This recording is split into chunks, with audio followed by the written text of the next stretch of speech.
Good morning, ladies and gentlemen. Welcome to twitch.tv/ice cream uploads. And this man in the box is Baby.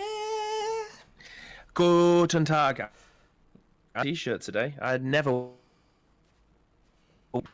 isn't a racist term. I just really don't like white T-shirts. We appear to be back where we were yesterday with the worst audio in the world. Did you say you don't usually wear white T-shirts? I hate white T-shirts. I love a white T-shirt. I do like For a black me, T-shirt. I can wear it like once or twice, and then it just never goes back to being supreme white. I don't care if you've got Daz or anything. It just never seems to be Oh no! insanely white again.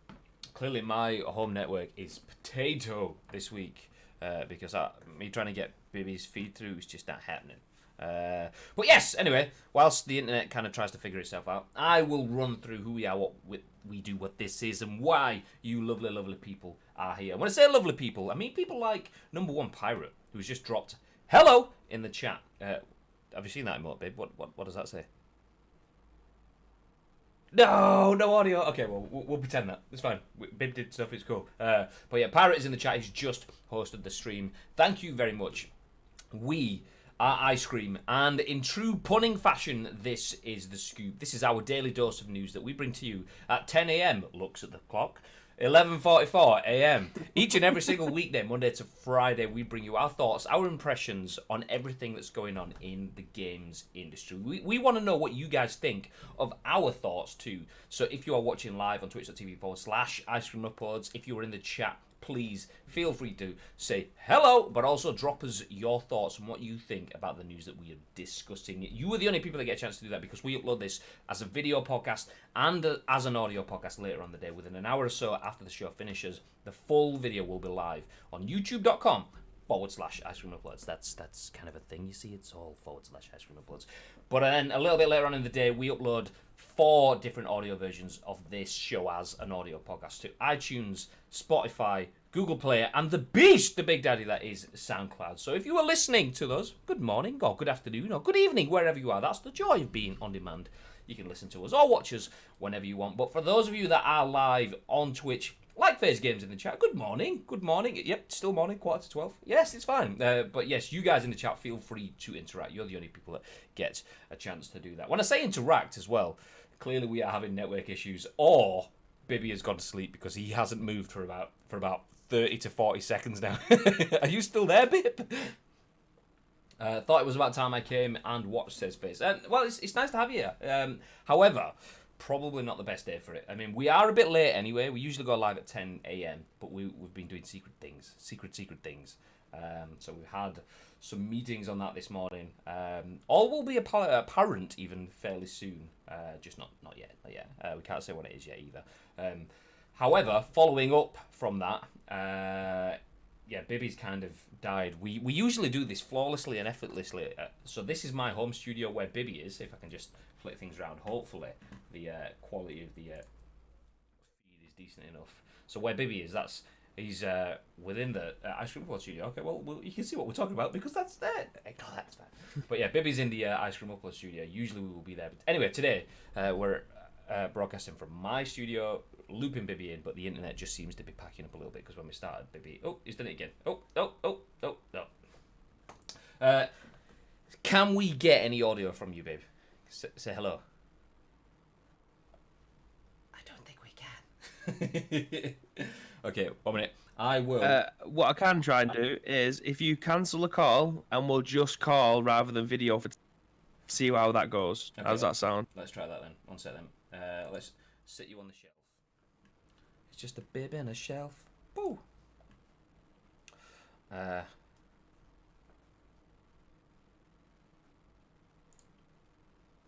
BB.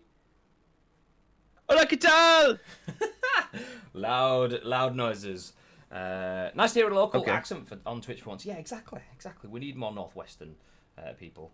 Is Bibby practicing his musical statues? That was kind of the end of the stream yesterday as well. Bibby just kind of like dropped off. I don't know what's happening with my home network. I've got enough bandwidth to get the stream out, but I don't know if it's the home network or if it's the PC chugging or whatever. But the video feed from Discord is just not playing ball. It was fine for most of the show. There was just some periods that it just absolutely wasn't having it all. Oh no, he has no head. That's true. Can we just put a picture of Bibbs instead? 1 second. You're trying to find a beautiful headshot of you, boy. I may be doing that. Oh god, it's going to be horrendous, isn't it? First thing was Twitter, but that's not a headshot that I can really use. I don't even know what I'm using on that. Can't remember. It's the purpley one from the PES League event where you got your. Oh yeah, the one that Soph did. Yeah. It's a quality picture that. Love okay, that. I'll come back to that. I'll show that because it will just take a little bit of time. But yes, ladies and gentlemen, welcome. Actually, no, I thought I had a head prep for you, but that was a beard. Never mind. Forget that. So we usually run through the news from the games industry and beyond. I usually give you my impressions, and we see Bibby giving his impressions. Today we are going to listen to that. If you listen to the audio podcast of this, then you know what? It's fine. It's all good for you. It's fine. Let's just crack on. Let's continue. But if you're on the video services, then rest assured, Bibby does actually have a face. We're just not using it right now. It's a beautiful one. So anyway, let's jump in. You might have seen when I jumped into the studio that our first story, we tweeted about it, and everyone tweeted about it yesterday, is that Ninja finally gets a Fortnite skin. So let's bring the article that we're reacting to on screen now. And there we go. This is written by Stephany Nunneley from VG247. She says that Ninja and other content creators are getting Fortnite skins. So the Icon series of items and skins is coming to Fortnite, and the first to be released will be content creator Ninja. Some of the top Fortnite creators are coming to the game, building on previous collaborations with Marshmello and Major Lazer. The first content creator skin and other items to be released this year will be Ninja, starting tomorrow, January the 16th. Visit the item shop and you can grab a Ninja outfit, Ninja's edge back bling, a Ninja style emote, which is the pom-pom dance, I'm guessing, from what I saw, and Jewel Katana's pickaxe. Epic Games said future Icon series collaborations will include Loser Fruit. See, how do you say this name? I've never actually watched this content. Is it the Greg or is it the Grefka? how do you say it? It's a weird one, isn't it? I mean, it capitalizes the G and in but not the F in the G, so you don't actually know where the separation is for it. Garifika. Anyway, that Loser Fruit and that, and the other creator that was named just there, and more creators from games, music, and entertainment, which is interesting. Check out the. We had a phone call about this morning. Asking what looks getting their old skin. Well, I mean, that's why we can't use Bibby's face on stream, because Epic have kind of booked it out. So actually, that's what I know. I can get your face. I'll come back to that in a second. So Ninja's tweet embedded in the article on VG247 says, "I've dreamt of having a skin in Fortnite since I started playing the game. Today, my dream becomes reality. Get the Ninja Fortnite skin in the Epic Store Thursday 6 p.m. Till Sunday 7 p.m. CST. Don't forget to use code Ninja." What are you chuckling at? I've just read down to the comments at the bottom of the thing. The first one's made me piss. That. What the hell is that? Wonder what his emote will be, and then there's a clip ages ago of Ninja going absolutely crazy, and that's what he says. The fuck you say to me, you little shit! Oh, okay. I was like, what's this person's going off at this person in the comments? Yeah, no, it's brilliant. It's amazing. Okay, let me just do my Nailed it. tweak. FaZe Game says more games should do this. H1 and PUBG did it. I agree. This is probably, and I think Ninja's gone on and said it, that this is the biggest honor for him in terms of the game that he's played. I mean, arguably a lot of influencers and the people who stream the game are never going to be as big as the game. I genuinely feel like Ninja has probably pushed this game to its tipping point, to the reason why Ninja has become a household name. So yeah, I mean, it's been. I can't believe it's taken this long. He should have had a skin long time ago. But yeah, it's a welcome addition. I'm glad that they're taking a leaf out of the likes of PUBG, who've been giving streamers skins on their weapons for quite a while. Yeah, it's interesting to see the way that Fortnite have done it, and I think that's probably. I think I like it more. I mean, obviously, I'm a PUBG fan more than I am a Fortnite fan. Super fan. Yeah, a little bit. But I like the way that Fortnite have actually recreated the people in a physical form, as opposed to just being a cosmetic item to wrap around one of the games. So in PUBG, you don't run around as Doctor Disrespect or Shroud, but you have Doctor Disrespect's M4 or his K98 or something like that. I love the fact that there's that physical representation, and I think that kind of ties probably more with the audience. Fortnite, obviously, is everyone's game, but stereotypically, it's aimed at a younger audience than PUBG. PUBG audience as being older. Generally, as a psychological thing, you don't want to be someone else, but you want to represent someone else. Whereas when you're a kid, you want to be a dinosaur or a fireman or ninja or whatever. So it's nice that they get the opportunity to do that. That is pretty cool. Also, I mean, it's aimed at it's aimed at kids until you put lightsabers and Millennium Falcons in the game, and then you get people in their late 20s, early 30s going playing it until 4 o'clock in the morning. yes, that is me. Can we just have a picture of Bibbs instead? Oh, I've done that one. See, I've kind of tweaked it. It's a little bit transparent because obviously I've got it set up. Usually when Bibbs is in the studio, the blue background of the studio, I use the what's the word for green screen? What's it called now? I can't remember. Well, anyway, chroma key. Chroma key, that's it. I usually have it set as a blue chroma key so you can't see the background and stuff. So that's why it's a little bit transparent. But yeah, that's Bibby's Discord video face, which is, his Discord face. That's why he has a hand with a gun on top of his shoulder. So there we go.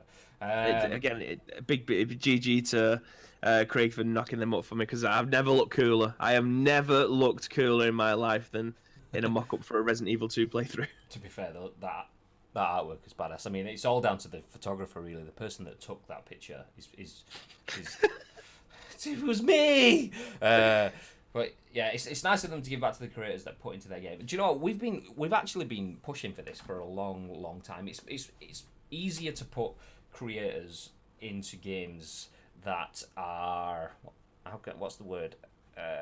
More not realistic, but I don't know, adventure kind of thing. Whereas obviously we do a lot of work with sports games, and in the past we've looked at investigating how we can get creators or content creators or community guys into video games, and there's all sorts of licensing restrictions. And does it just work as much? But if you are literally just in a very short narrative, Fortnite narrative lasts about 15 minutes, PUBG's narrative lasts about 30 minutes. The fact that there is no backstory, there's no existing license and stuff, it's just you go to the world and go.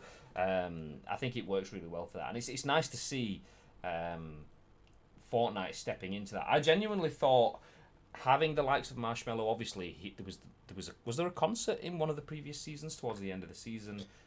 Yeah, Marshmello did one, didn't he? Yeah. And then Weezer had a an album launch party in the game as well. That's pretty cool. Which was incredible. So the fact that Fortnite has people like those in, like obviously mainstream stars, not that video gaming isn't mainstream anymore. You have to go back to like the 90s pretty much for video gaming not to be mainstream anymore. Well, early 2000s. But it kind of makes... It's nice to see them branching past we're just going past entertainment celebrity into video game celebrity. And I think that's the thing is a lot of people like Ninja, a lot of people dislike Ninja, but one thing that you can't deny, whether you like him or dislike him, is that he has been the most successful person from the video games world to become a celebrity as such, so to be universally accepted by different walks of life, to have Nike, however you want to pronounce it. I know it's Nike, but Nike to me. Making trainers with his branding on it. Adidas. Just in case a lawsuit comes in, it was Adidas. It's okay, but it's also Adidas, by the way. Sorry, mate. Yeah, sorry, Adidas. This goes on. Funnily enough, quick analysis. This actually is more popular in America than it is in the UK, this podcast. So yeah, we need to start putting a few more Americanisms like sidewalk and refrigerator and things like that in there, just in case.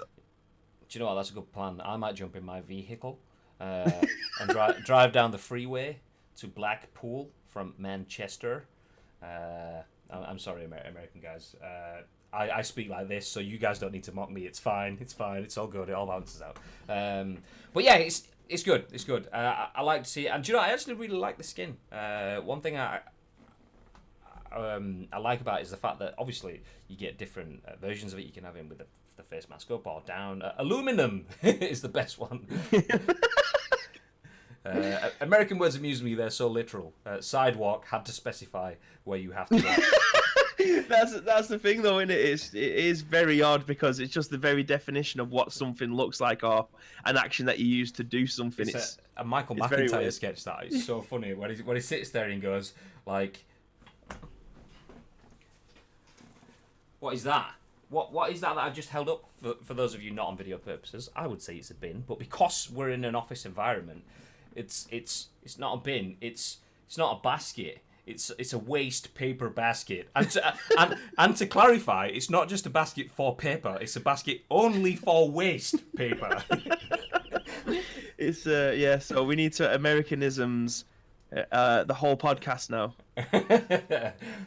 Yeah. Oh, if you haven't seen it, do yourself a favour and go. Not now, but after the show, go and Google Michael McIntyre Americanisms. It's funny. I think it's in like a Jonathan Ross sort of like interview or something where he goes through it. But yeah, it's funny. It's funny. I listened to it literally about a month ago because it's good. It's good. All it was years ago. Anyway, so moving forward.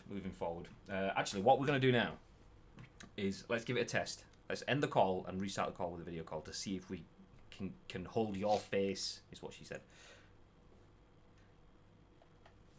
Let's give it a go. Can we see the babe? Oh. Yes! Okay, I'm going to have to change your head now because I've butchered you to get your Discord face in. Well, it seems like the connection has improved significantly. It's good. I mean, sorry, what did you say? Our internet connection has improved really well. Sorry, it's lagging out. What did you say? Okay. Are you taking the piss? I am. There we go. We have the bib back. Good morning, babe. Welcome to the scoop. It's nice to get here just in time for lunchtime. From 1 kilobyte a second to 2 kilobytes a second improvement. No. As long as you get to see the moneymaker, who fucking cares if it's 1.1 kilobytes? It works. It's funny you say that because first thing this morning we were having a conference call and I was just like absolute potatoing. I did a speed test, should I say, and it was like He's one on yourself. Yeah, exactly. It was about half a K. It was tiny, so I had to go and restart route and everything. So I think that's probably a little bit of it, but it was fine. We started the scoop and we were easy 60, 70-ish megs, so there's plenty enough to do a scoop usually. But absolutely. But yes. Anyway, can you see yourself getting the ninja skin? That's the question, babe. 100% not. It is a skin that doesn't speak to me as a consumer. Speaking of people who will definitely be buying skins, good morning, Enix. What perfect timing. No, I will not be getting that one. I mean, if it gives me a Dr. Disrespect one or something like that, then I'll take it. But I love the skins that you end up earning. Like a lot of people, there'll be disposable ones, but I don't know if anybody's seen the ones that are in this year. In this chapter so far in this season, but they've definitely got a rip-off Solid Snake one. They've got it's a cyborg from Metal Gear Solid 1 in there as well, aren't they? Yeah, Grey Fox, Cyborg Ninja. Yeah, they've got Cyborg Ninja in there as well, and they've also got what looks to be two characters from Mortal Kombat, Sub-Zero and Scorpion. But a white Scorpion kind of thing. Yeah. I mean, they're insanely cute. I was going to say cute. They're insanely cool. So I'm happy with those ones so far. So cute. Power cut in Salford this morning. Okay, that's probably why everything's potato in terms of connections. Although I had to restart the PC because it just absolutely gave up on finding my mic this morning. So joyful. Not bought any in a while. Played it yesterday after 8 months, says Enix. Don't believe you. This is the man that spent 27 grand on Fortnite skins. I don't believe you. Although I bought my first skin just before Christmas. Yeah, because it's cool as shit. Kylo Ren and Star Wars, obviously. Of course, I've got to be honest, lost my account with all my skins. Absolutely deviled. Oh my god. Awkward. No, because I'd have to install Fortnite. So how do I pronounce this? Is it Brex? Is it break? Let me know how to pronounce it. But I was never against Fortnite. I played Fortnite when it first came out. I just wasn't really sold on the building element. The K is just because Brex was taken. Okay. Okay. Yeah. Feels bad now. Yeah, I played it when it first came out, and I enjoyed the gameplay. It's obviously PUBG is quite a chore to play, getting used to the weapon recoil. I mean, using the guns on Fortnite is probably one of the best things about it, but not on Fortnite, on PUBG is one of the best things about it. Once you get used to being able to manage the recoil and stuff, it becomes really, really rewarding. But playing Fortnite, you don't have any of that. It's just like lasers. I mean, there is a little bit, but not anyway. So Fortnite, but after playing that, was kind of nice and relaxing. The fact that I could run around as Kylo Ren, the fact that there was lightsabers with it, I was winning games. But now they're taking the lightsabers out, I'm just getting absolutely trashed. I don't think I've won a single one since they removed lightsabers. Not that I've played it anywhere near as much anyway. I can't play BR games anymore. That's kind of all I play. Although I am playing through Jedi Fallen Order and Luigi's Mansion. I am, but I haven't touched them both in about a week, so I'm going to do that this weekend. I'm going to play them all this weekend. I just don't tend to enjoy battle royales in general. They're fine with friends, but I don't like the games with ranked competitive modes at all. Yeah. I am not a fan of ranked competitive because it just puts unnecessary pressure on it. Just having a season pass or a battle pass that you want to play through to get your rewards, that's pressure enough. Never mind the ranked competitive, but playing with friends, definitely 100%. Waiting for PSO2. Phantasy Star Online 2. Okay, completely over my head. I'm glad you got that. Fallen Order is great. I'm a fucking nerd. we're all starting a video game podcast. I think we're all nerds. It's fine. It's cool. I played H1 for years, so I'm better. Do you know? I never played H1 Baby though. Baby. I loved it. Absolutely loved it. I was terrible on PC. I was half decent on my PlayStation 4. But to be fair, if I went back and played it on PC now, I might be all right because my keyboard and mouse skills have come on quite a bit. But when I first started playing that, I was potato. Yeah, the thing is though, if you go back and play it now, your mouse and keyboard skills have come on, but everyone that's still playing H1 now are gonna be like actual gods, demons. So, yeah. Maybe remember when I was better than you on H1? Says Enix. Sure, there is a cut somewhere. About an hour. No. I don't believe there is. No, I don't think there is. No. I don't like that they're trying to force it to be an esport. Is that for is that for H1? No. Fallen Order. No, I'm not sure which one is referring to being an esport. For Fortnite. Oh no, I mean if you can make an esport out of any game, it's always going to be an enjoyable watch if it's done correctly. Making an esport for a game just for the sake of having a competition for the game is an insanely bad move, because if you do it wrong, people aren't going to want to compete and no one's going to watch it. If you do it right, like they did with the World Cup, and they do more of those, where it's qualifiers, big stage, in a stadium, there's more than enough fans of Fortnite to be able to pack and get enough eyes on it for more people to want to be involved in that kind of thing. But any sport needs to be done correctly for it to be an achievable goal and an enjoyable one, because you don't want people to take part in it if they're just going to fucking hate it. Like, you don't want people having to spend hours and hours grinding for it to then go onto social media and just say nothing but bad things about it, because that, as an esports economy, just doesn't work. Yeah, if you think, obviously, esports has to be funded, and for that level of funding, if you want to push people to grind into an esport that isn't enjoyable, or in a system or a format that isn't enjoyable, the players aren't going to enjoy it, and the players aren't going to do a good job at marketing it, so therefore your sponsorship just isn't going to come in. So yeah, it needs to be full circle.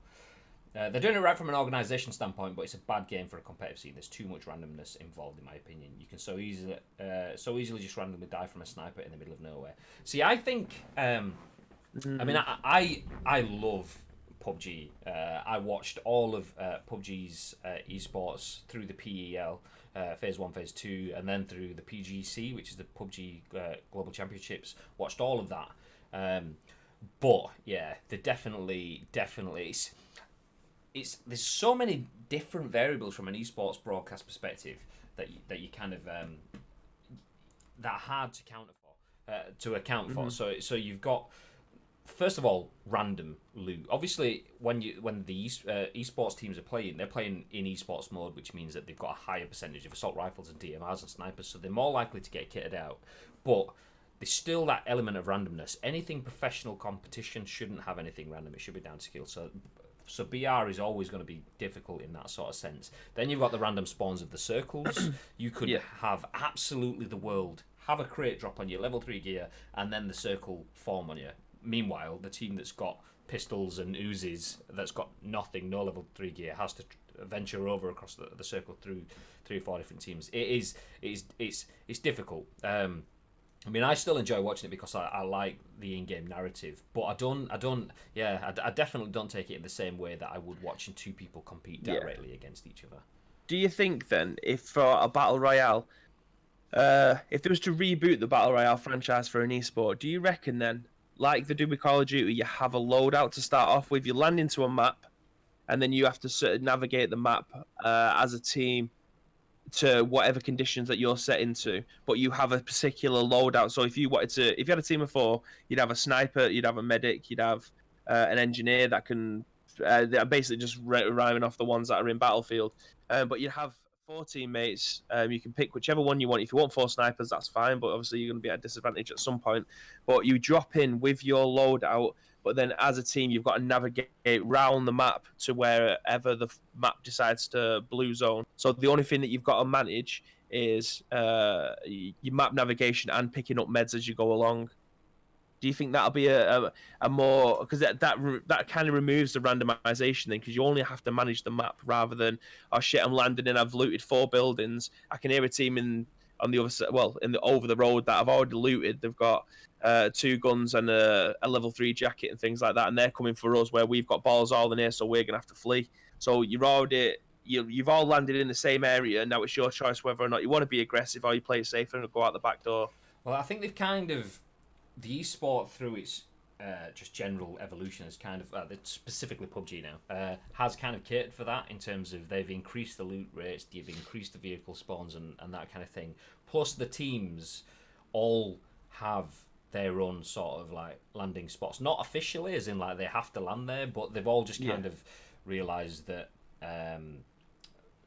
Team Liquid will drop in Picardo or whatever, so they all know where everyone else is dropping. They can then obviously use that as a statistical as a strategical thing in terms of we're out already, but we can upset them by dropping on them, which could be a bad thing. You could instantly disrupt someone's championship and just go for them because you're out already, or alternatively, if you need them to go out, you could go for them. Yeah, that's where the mind game's setting. Like you said, if you think that Liquid are going to land in a particular spot, you think, do we take them out the game early doors? Do we get the 1-ups? Because I imagine Liquid will be thinking, right, they know we're going to drop here. They've done their homework. Do we land there quick and then hope that they don't come for us and things like that? I mean, see, so I don't think the getting loot stuff. I mean, you do occasionally get people just getting picked off, especially in rotations when the circle shifts early on. You might get 1 or 2 people drop here and there from not having loot. Usually that's not the case. I think one thing that, where was the comment from Brex in the chat? He said, there we go. When it gets down to 1v1, 2v2, there's only a few people left. That part of it is a great spot. And that's the thing. PUBG has essentially kind of 3 stages. You get early game, everyone drops. And this is not esports at the moment now. Everyone drops. Lots of fights, 25, 30, 40% of the server dies. Boom, massive excitement. Then you get probably 50% of the game is the mid phase, the slow part of the game. Everyone loots, everyone gets kitted up, everyone repositions. And then the last 25% of the game is that circle, like phase 4, 5 and 6, where everyone's on top of each other. That bit is the exciting bit then, because you've got teams to your left and right. You've probably got people coming in behind you, or the blues pushing you into a team in front of you, and it gets exciting there. But it's kind of hard to get to that point without having all of that, because if not, it would just be drills. Okay, phase 4, you've got someone in front of you, someone at the side of you, go. But you'll always have the same loot without that long build-up phase. The fact that the circle is shifted across the map, so you've had to use all your meds while you're coming in, or the fact that someone else was in front of you on your way in, so you've used all your smokes for cover, you've thrown all your grenades to try clear a path, and you've got them with nothing. So yeah, that's why I kind of like it all, because the narrative is different. It's all in the hope that you, or if it's from an esports perspective, your team are in that final circle, and then the big crescendo. But the narrative of what they end that circle is kind of what the game is about. But yeah. Well, in most team sports like that, because don't forget, PUBG is predominantly a team sport, innit? So you'd have 3 or 4 people in a squad. you'd have a particular person that would be very good at using one particular thing. Like in CSGO, you'd always have a marksman. You'd always have someone who's really good at throwing grenades or throwing Molotovs or something like that to be able to carve out a path. If you are playing it well enough and as a team, then you always have someone on the lookout. Oh, there's someone rotating right. So you might have someone picking them off from behind you. You might have someone attacking and getting aggressive. So as a team sport, I love esports. It will always be the best watch. I love watching sports games, but team sports, when it comes down to things like this, is where esports gets tasty for me. Yeah, it's the way that the interplay between the team, the guys on the team, or girls on the team, and then the way that they play in the game. So the way that they play with each other, and that's what she said, and then the way that they play with the actual game itself. There's such little counterplay to being hit by something that you can't see is my issue. See, that is my issue, but it's also, that's what I think I really enjoy about PUBG in particular. So I'm not a fan of Apex because it has a high time to kill. Fortnite, if you're good, has a high time to kill. But PUBG, like Tarkov, obviously it's not a BR, but the time to kill on those games are so low. You could literally just go, that's it, dead. And that could be someone sat in a corner, which that's where it's horrible. If you get done by someone sat in a corner, or you get absolutely just unlucky. You sat on a hill, you're playing the hard cover, you've got a little bit of a mound in front of you, you've got trees behind you, using your cover, you're looking around, and it just so happens that every time you look right, this guy who hasn't seen you and you haven't seen is out of cover, is behind cover. You look left and then he's budging up on you. You look back again and he's just nipped behind a tree. But that's what makes it really good when you win. The win in a PUBG game, for me personally, has always been much more rewarding from that element than any other BR, because the time to kill, the risk and reward, you will lose more games than you win, which that's true in all BRs really. You are percentage-wise gonna lose more games than you win. You're 1 in 100. You've got a 1% chance as you begin to win the game. So yeah, I mean that will always be a barrier for a lot of people in terms of not the percentage to win, but that, like you say, the fact that you could build, you could spend, it could be 15 minutes in Fortnite, and then it could just be a guy sat in a bush with a sniper rifle, sees you having a fight with someone else, and then just third parties you with one shot, boom, game over. But the thing with that is the shoe can always be on the other foot. Someone could be sat waiting to third party the sniper in a bush, and then someone could be sat waiting to third party that guy. So, yeah, it's infuriating and scintillating at the same time.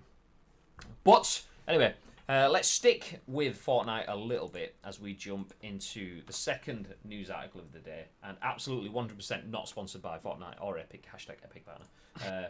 Fortnite adds side grading, as you can see from the title on the screen, and we jump into this article written by Stephany Nunneley for VG247. Sticking with VG247 quite a bit today, as well as Fortnite. Not VG247 partner either. But Fortnite update 11.4 introduces weapon side grading. The first update of the year has landed for Fortnite players, and it brings with it weapons side grading. Version 11.4 is live for Battle Royale in Fortnite, and you are now able to side grade your assault rifle and turn it into a heavy assault rifle for use in non-competitive playlists. It's possible the upgrade option, which can be completed at upgrade machines, will extend to other weapons in the future. Okay, I just assumed that it would be for all weapons. I thought the weapon, like the AR to heavy AR used in this video, okay, I'll hit play on this while we're on the article. I'll mute it though. So within this, for those of you that haven't played Fortnite, you can run up to one of these little things, which is a weapon upgrade bench that say there. If you sacrifice some of the materials that you've got, you can change your weapon. Usually you'll upgrade it from a white to a green, or a green to a blue, blue to purple, purple to gold. That's basically the tiers of your gun, the amount of damage they do. And I thought, oh, yeah, that's pretty cool. The fact that you can upgrade your AR to a heavy AR, I just thought the same thing would apply to submachine guns and things like that. But turns out they must just be testing it with this first one. Anyway, elsewhere in the update, Epic has also reduced material costs for upgrading weapons at upgrade machines. It's also added the following items to the Battle Lab. The flintlock pistol, which absolutely 100% reminds me of, if you've seen Cloudy with a Chance of Meatballs. Yeah. Flintlock pistol! Common and uncommon, as well as the shockwave grenade and impulse grenade. Flintlock wood. So yes, interesting. What are your thoughts on adding more of the upgrading functions, babe? See, I love the upgrade table. Like Lee were taking the piss out of me upstairs because I was like, if you can get to the upgrade table and you get yourself a scar, the chance of you winning will just skyrocket. And I mean, I'm not the best player in the world, but I've got quite a chunk of wins under my belt now, and most of them I can pretty much guarantee have been used using the scar. Now, trying to find these games that wasn't in the parcel over Christmas was difficult. So trying to get you, that's what I mean. The blue assault rifle is my favorite game in the gun in the game anyway. So being able to upgrade that to the scar was nice. So being able to use the tables for more things is perfect for me. I mean, the more the merrier. Keep on doing it. Yeah, see, I'm not sure. I need to kind of like play it through in my head. I love the fact that in PUBG, using that as an example, obviously, is a game that's been kind of like battling with it a little bit longer in terms of PUBG keep tweaking their loot tables. People weren't happy at the number of SMGs or pistols or even items of clothing which aren't in the game anymore. They've taken all of that away to improve load times, but also to increase your likelihood of landing on the weapons that you desire. They've just had another AR buff to I think it was Erangel and Miramar, the two larger maps within the game, because they want people want to land on more weapons that they want to use. So whilst that's good from your perspective, if you want to run around and you find an SMG, you're not happy. It's not the assault rifle. It's not the sniper rifle that I want. It's just a duff SMG. But that's kind of the theory of battle royale. That's the reason why there's machetes and pans in there. It's supposed to be based on the look of the draw. That's the whole thing of it. It's random. Everyone is on the same level playing field, and then it's whatever comes your way. You have to make the best out of a bad situation. And I like that. But I like having my ARs as well. I like the fact that we're all in a random situation, but we're still using the weapons that we want. But then we're fighting against the random circle or the random terrain or things like that. So Fortnite doing more in terms of allowing you to sidegrade your weapons, allowing you to upgrade your weapons. That kind of is that loot buff as to more ARs or to more sniper rifles. That's the same sort of way. More people will be entering the final circles with scars. Yeah, is that a bad thing? I don't know. I need to ponder it. I need to think it through. And if I play a few games and I just keep getting lasered because everyone in the final circle has ARs, then I might dislike it. But everyone being in the final circle. One of the things that Brex said was little counterplay. I mean, I suppose that's kind of one way of counterplaying. I mean, there's still the element of luck of terrain and the circle and stuff like that. But if everyone's going into that final circle, kind of level playing field. Okay, you've got your scar because you found one of the care packages. You got a scar because you found one of those, like, are they called platinum chests or whatever they're called? Whereas I've got one because I'm crap at the game, don't like fighting, and slowly worm my way in, but managed to find an upgrade table on the way in. We're all in the final circle, final three, but we've all got the same sort of kit. Yeah, I'm probably going to die because I've not been in many fights, but still, yeah. But I mean, this doesn't tell you how good. I mean, it's got 4 stars there, but it doesn't tell you how much damage it does and things like that. So you don't actually know how good it's going to be yet. Yeah. So like, you can upgrade your scar to that's a legendary scar, isn't it? So from an epic scar to a legendary one, if you wanted to upgrade the weapon, and then you can side grade it for a lot less materials, but it could be a downgrade. Is it going to be a downgrade? Well, it is and it isn't. So, like, upgrading from an AR to a heavy AR, I believe the heavy AR does more bullet damage, but fires slower and takes longer to reload. I believe it's that sort of trade-off. So if you only need a few bullets, then a heavy AR might be good. If you miss a lot, then sticking with a normal AR might be better for you. For a second, I thought Bibby was playing musical statues again, but instead he just didn't move for a good few minutes.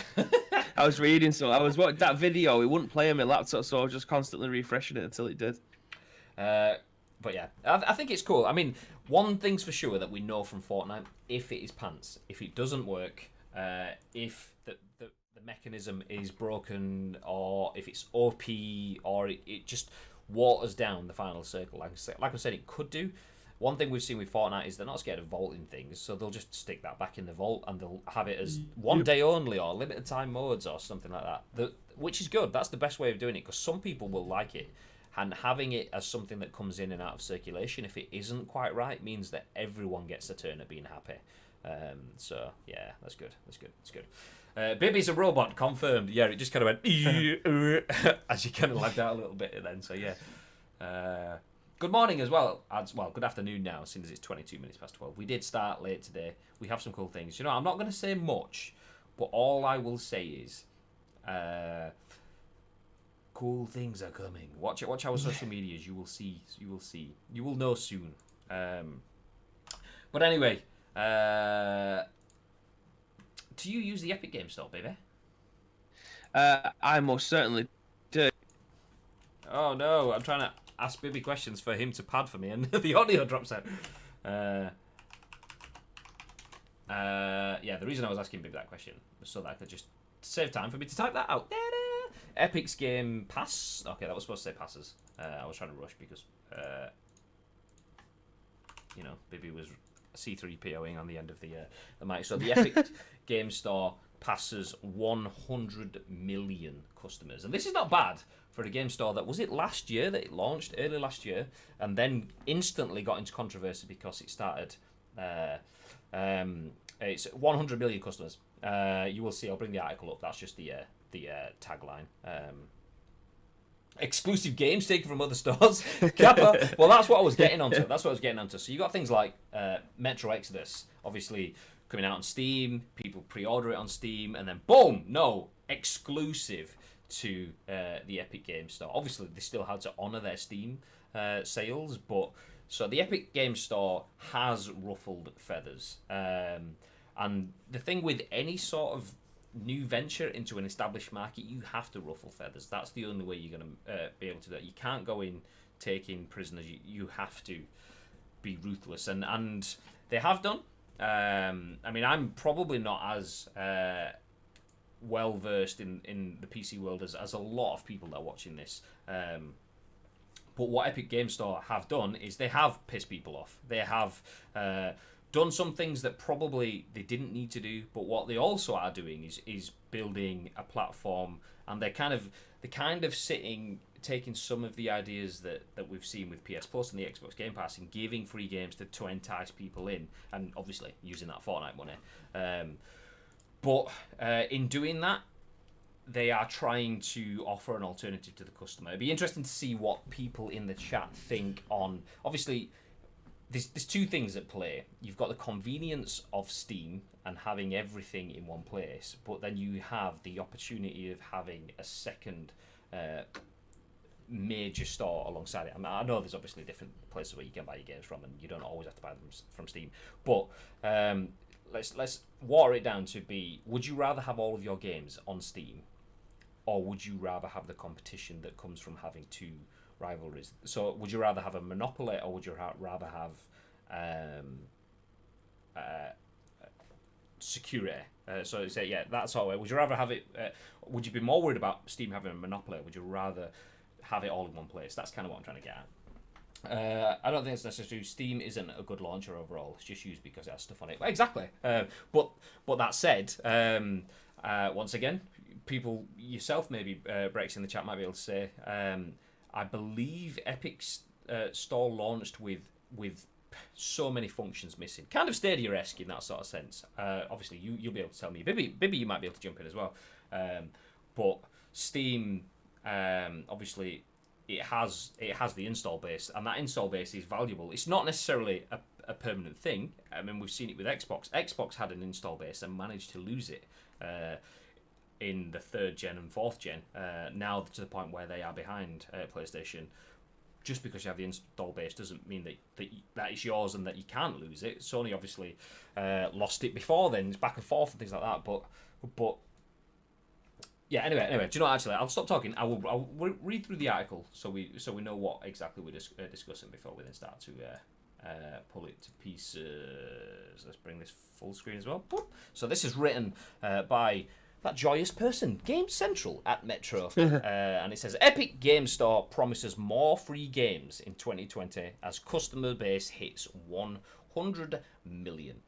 And wow, that's a scary video embedded in the article. That's not what we're reading about. Katie Price isn't anything to do with this. It's just about the Epic Games Store. It says, there's no end in sight for Epic Games' free giveaways or their policy of trying to sign up exclusive games. It's been controversial since the moment it opened, but now that it's just over a year old, Fortnite creator Epic Games has been showing off just how well their online store has been doing. According to details released today, the Epic Games Store has 108 million customers worldwide who have spent the equivalent of £522 million.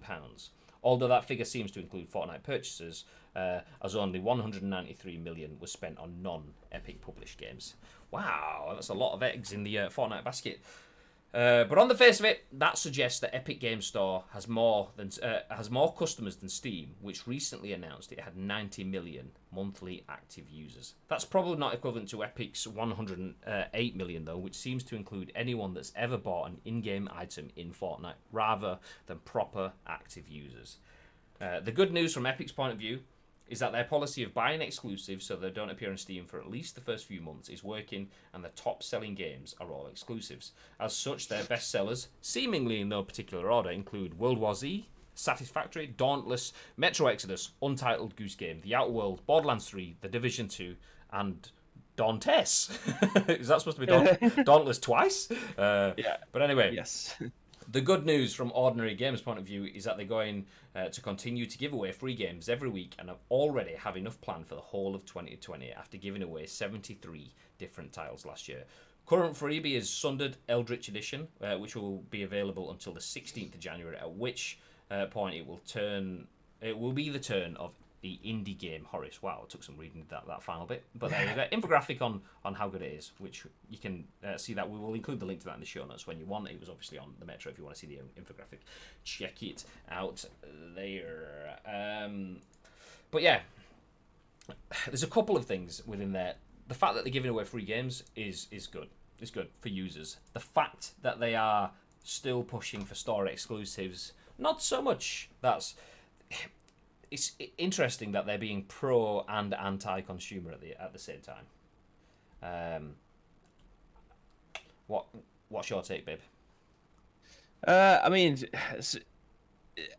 I sign up to their free games every single week, which usually they end up giving about two games a week, one half of the week and then the other half of the week. Basically, what I see Epic Games and Steam at the moment, I see it like what City was like in 2008. Fuck it, we've got a shitload of money. We see all your players. We're going to come out there. We're going to make some noise. We're going to go and buy Robinho, like one of the biggest stars at the time. He's going to carve our team, shall we say, and then we're going to buy Carlos Tevez, and then we build a team around these. So they're doing exactly the same thing. They've got money. They want to go and buy these exclusive games from people because they know that they're going to end up playing like Borderlands 3, like Metro. They're going to make as much noise as possible so that more people end up signing up. I am fairly certain I signed up to the Epic Games Store when all this was going on, purely because I knew that this was going on.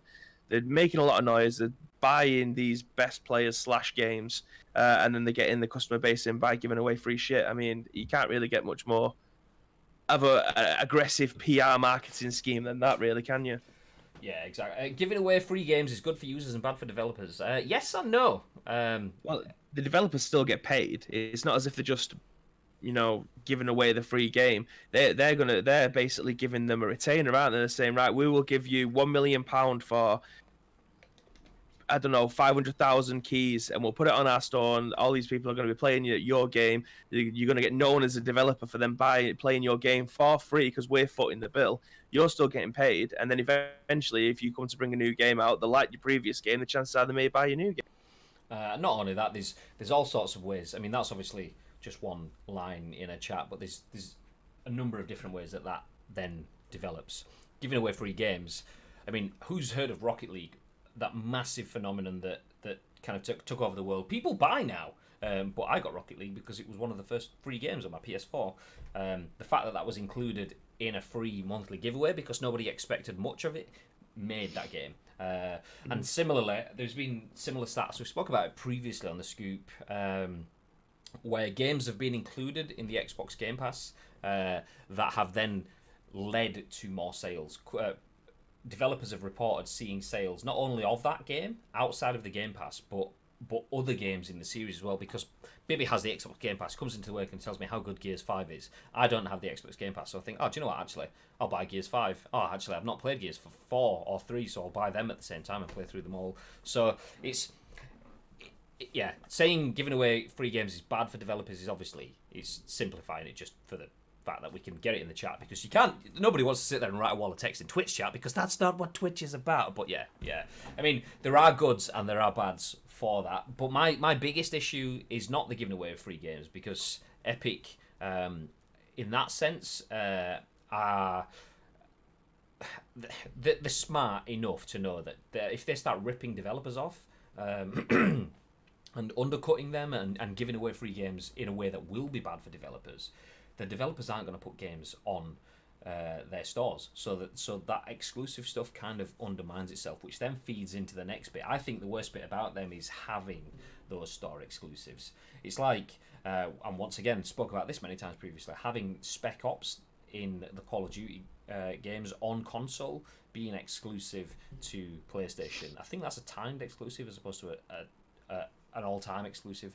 But yeah, that's anti-consumer. No consumer can play the full game, despite they could put £1,000 into it in purchases, and they can buy the battle passes and the season pass and the special edition that comes with the night vision goggles or whatever, but still can't play Spec Ops just because of the environment that they're playing that game in. And that's anti-consumer. That's what I don't like about it. But anyway, hashtag Epic Partner. We've spoken about Fortnite for 2 news articles and the Epic's game store. Let's move on to something that is a little bit nicer. Well, there's nothing nice about getting an Ninja skin, but like nicer in terms of we can all relate to it. You might not play Fortnite, might not play BRs, you might not have the Epic store. But I say that, if you're a PlayStation user, this is a very nice piece of news. We were tweeting about it and interacting. We had a lot of people sharing their thoughts and opinions, as well as their timelines about PlayStation's new Nifty wrap-up tool. So I'll bring this article up on screen before I update the title tag. Can't find it. There we go. So there we go. This is written by Matt Wales for Eurogamer. PlayStation's Nifty wrap-up tool breaks down your 2019 in PS4 gaming. And you can grab some freebies too. We all like freebies. Freebies are good. Should you be curious to know exactly what you got up to while tethered to your PlayStation last year, Sony is currently breaking down players' 2019s in gaming via a nifty little online tool. And if the promise of a couple of minutes of amusement isn't enough incentive to get involved, there are a few free themes and avatars up for grabs too. I didn't actually know about the freebies. From today until the 14th of February, curious parties can head over to Sony's PlayStation 2019 wrap-up site for a bit of a year in gaming review. You'll be able to see the PS4 games you spend the most time playing, how long you've played, your favourite genre, your accumulated trophies, and more, all via the convenient medium of a cheery infographic. And if having the full extent of your PS4 gaming life laid out by the hour wasn't enough of a reward / possible existential nightmare, Sony is also dishing out a dynamic theme and 7 avatars, all of which can be redeemed through the 2019 wrap-up page. Avatars are designed, says Sony, to reflect your gameplay persona, and each one is themed around a specific genre. They're titled Action Hero, Legendary Warrior, Master Explorer, Master Strategist, Speed Demon, Sports Phenom, and Marksman, if you were wondering. If you'd like to share your big PlayStation achievements according to Sony below, then by all means feel free. The wrap-up website has gone a bit pear-shaped for me though, so alas, whatever I ended up playing most vigorously on PS4 last year will remain an eternal mystery. I had that kind of same thing too. Some of the data is pulled through. It clearly knows what I played the most, but then it kind of forgets. So I'm not entirely sure that the data is reliable. Have you done your Sony wrap-up report, babe? I most certainly have, and for whatever reason, he tells me that my most played time is Friday afternoons. I honestly don't know why that is. So Friday afternoon, when you're in the ice cream studios working hard, you are playing games. Is that kind of what we're saying? I mean, I can't. If the data is accurate, then I can't lie about it, can I? But yeah, I mean, I think if I was to do like a 2018 wrap up compared to my 2019 one, I played so much more games on my PC and my Switch than I did on my PlayStation this year. It was basically just like a football simulator on my console, rather than anything else. Barring obviously Resident Evil that came out early last year. That's pretty much where I put my 11-hour streak into, because that's the game that I played the most. But yeah, I mean, even over Christmas I was playing Fortnite, but it was on my Switch.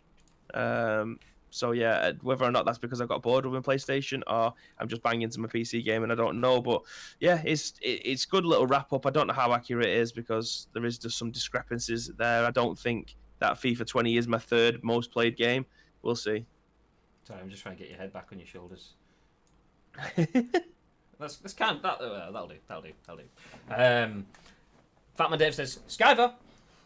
Absolutely. Well, I mean, to be fair, I can't really get away with much in the office considering my boss sits next to me. So do you know what I mean? I mean, it's not as if on a like, Friday I'm sat afternoon there as well. Yeah, it's like, have you done your spin? Like, I'll just be sat there. Hello, beep. Have you done your spins? No, pass you the pad. You do your spins. I don't know what you're So about. none of that goes on. I don't know what you're about. That's clearly not me that you're talking about there. Yeah. Anyway, distracted. I'll stop playing with Baby's head. That's what she said. Doesn't work for me. Hashtag sad time, says number one pirate. Yeah, it works for me. It does work for me, and it pulls through. Obviously, I've been playing a lot of PUBG on my PS4 this year, which is where all of the PUBG chat comes from. And I don't know if those hours are right or not. They could be. But my third most played game of the whole year was PES 2019 with 6 hours, which is wrong because I've played more than 6 hours on Fortnite, which wasn't in there. I've played more than 6 hours on Fortnite with Bibby in one night in 2019. Yeah. So that's not there. FIFA 20 wasn't in there. Me and Bibby played pro clubs for about 10, 12 hours or whatever it was in one sitting. So didn't record that. Plus, PES 2020, I have a phenomenal team because I spent a lot of time in that. And me and Bibby, not only that, played quite a bit of my club and co-op and whatever at the beginning. So yeah, it doesn't have all my data, but I think it's kind of pointing me towards what my top game is. Yeah, I mean, with anyone that's ever listened to any kind of podcast here on the Scoop, will know what game should realistically be at the top of Graham's pile. I don't know what you mean. I mean, look, there's a pan just up there. What are the chances? As well as this shelf full of PUBG bits down there. And all the bits on the walls and stuff around me. But yeah, apart from that. I just get error messages and PlayStation can't work out why. Oh, that's the worst thing as well. That's horrible, Pirate, because that kind of thing, you just know that the social teams aren't equipped to deal with that, because that is a very dev-centric thing. It will be a web page created by a team that feeds into the team that spits out the data from some sort of API or something. I don't know, technical words that kind of just bounce off me. And the guys doing it socially will just be given a press release, so there's absolutely no way that they're going to be able to help you with that. Nope. Bad times. Feels bad, man. It could just be because that many people are trying to do it. That was the case, and no one launched day. And there's also some dodgy stuff in terms of a lot of PlayStation's pages redirect you depending on where you are in the world. So if you're in the US and you click on the US link, it'll redirect you to the UK link. But that doesn't work with this page. I clicked on a link that we tweeted out from Ice Cream Uploads, and it didn't work for me. Right. So then I had to go find the link that Dave from PS Access tweeted out, because he had a UK link, and that worked for me. Yeah. So I don't know if that's anything you've tried, Pirate, or not. Maybe it could be that. Maybe you use an American one. I'm not entirely sure. I'd imagine, seeing as you're a very technical man, that's not the case. But yeah, they gave me a number to call at PlayStation. Give them a ring. Go, hey guys. So I played 6 hours of PES 2019 this year. What were your top 3 games, Bib? PES 2019, PES 2020, and FIFA 20. Oh really? All. Yeah, that's it. That's what I mean. So, I mean, I've played a lot more games than that. I mean, I played a lot more H1Z1 than that, I think, for FIFA 20. I think FIFA 20 had about 70 hours, and I'm fairly certain I played a lot more H1 than that. And I definitely played, it wouldn't rank now, would it? Because it'd be a lesser number. But I probably played about 45 hours of Resident Evil 2. So, yeah, I don't know. I don't think it's correct, if I'm being honest, but we'll see. Well, anyway. I might try it again. They gave me 6 different ones to try and none worked. Oh, feels bad. Bummer. It's alright, just draw out your own numbers and make it up. That's kind of what's happened with a little bit. It'll be fine. You've played 275,000 hours of FIFA 20, haven't you? We know. That's the only reason he's not posting it. It's all FIFA stuff.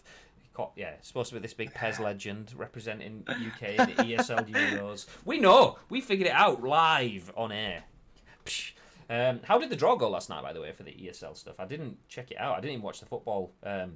We have a child-free house, so me and Mrs. Danny Day, who was in the chat previously, I'm not sure if she's still here, just had the best night ever. We just put on It Chapter 2, we want to watch a scary film, and got a massive bowl of homemade chips and just literally filled them full of salt and vinegar and just sat there and ate ourselves into a coma.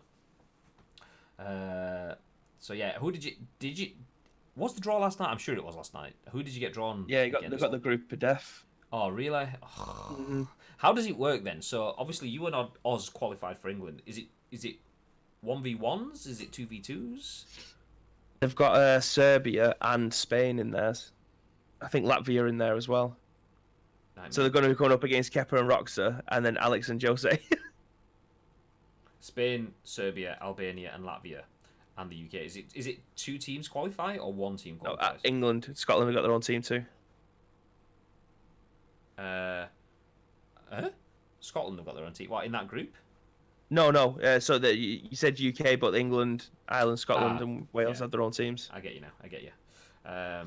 I would like to say I know, but I have no idea. Okay. I don't think they made that bit clear, but yeah, you got Kepa. If it is 2v2, you got Kepa and Roxa, and then Jose and Alex playing for Spain. I mean, Kepa and Roxa, I imagine are decent because they play for other teams, but all I will know is they won Ice Cream Uploads 2v2 Invitational, which means that they are that's how they managed to get into this. Yeah, do you know what I mean? That was the qualifier. So yeah, that's pretty difficult. I mean, Alex and Jose, fine, yeah, you know, they're proven and stuff like that, but have they won an Ice Cream Uploads Invitational? I don't think they have. Kepa and Roxa have, so... And second goes into another group. Okay. Well, it's going to be difficult to beat the reigning Ice Cream Uploads Invitational champs, but if anyone can do it, it's Oz. Hey! Sorry, I'm pirate. Take it back. There's no way to treat our admins. Yeah, it's only because he's an admin. He gets the sword. Sometimes I've got to give him a little bit of a toughening up. You can't wield a sword if it all goes your way. So, yeah. Sharpening his knife, as it were. Exactly. But anyway, ladies and gentlemen, thank you very, very much for joining us for our late scoop. That is it for today's news. Obviously, a few pieces of news around Fortnite.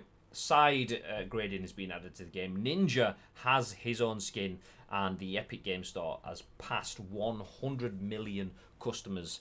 And then we finished off with Sony's 2019 wrap-up report, which we did tweet. Feel free to check it out, twitter.com/Ice Cream Uploads. You can see the thread of discussion. It wasn't yesterday, was it? Was it the day before? I can't remember. It was the day before, I think it was. But yeah. Feel free to check it out. Let us know what your most gameplays are by replying to that thread. And also, whilst you're there on Twitter, check out our pinned tweet. We have a competition, a giveaway, should I say, not a competition. You don't even need to compete. It's just a giveaway where we will be giving away a bundle of Resident Evil 2 themed items to one lucky person that gets involved using our Gleam.io giveaway. So make sure you go check it out. That's the pinned tweet on Twitter. Thank you very much to Number One Pirate for dropping all the social links in the channel. Obviously, feel free to click on any one of those to go to the relevant platform, or just search Ice Cream Uploads across Twitter. But before we leave, anything you want to say, Bibarino? I will try. I might end up sounding like R2 because I don't know exactly when you finished that comment, but I will go ahead anyway. Yes, again, as always, if you do see anything that's knocking around in the video game hemisphere, do feel free to tag either myself, which is Bibby at We've Got Babinio on Twitter, Graham_Day at Ice Cream Uploads on Twitter with the video game news. Give us your opinions. We've been more than happy to include that in the show, which will be the very next day. Yes. But speaking of next day, actually no, that's poor thing is you can't get next day delivery on Gamers Apparel. But thank you very much to Pirate for dropping in the merch link too. Obviously hit that link if you want to buy yourself some Ice Cream Uploads merchandise. I'm not wearing any of it at the moment. I'm fully Stranger Things out with my Starcourt Mall t-shirt and my Stranger Things hat. But you can buy Ice Cream Uploads hats, hoodies, t-shirts, and a very sexy esports jersey. Check the link. Even if you don't want to buy it, just check the link to see how cool we are, because we're so cool. And I know because my mum tells me all the time. Anyway, on that bombshell, thank you very much, everyone. We will be back 10 a.m. tomorrow. I don't think I will be on the show. I think it will be Mr. Biberino and the man they call Jeroen, or Luke, if you know him face to face. They will be both live in that sexy studio where Bibby is from 10 a.m. ish tomorrow morning. But until then, have yourselves a very, very lovely day. And remember, ladies and gentlemen, please stay frosty.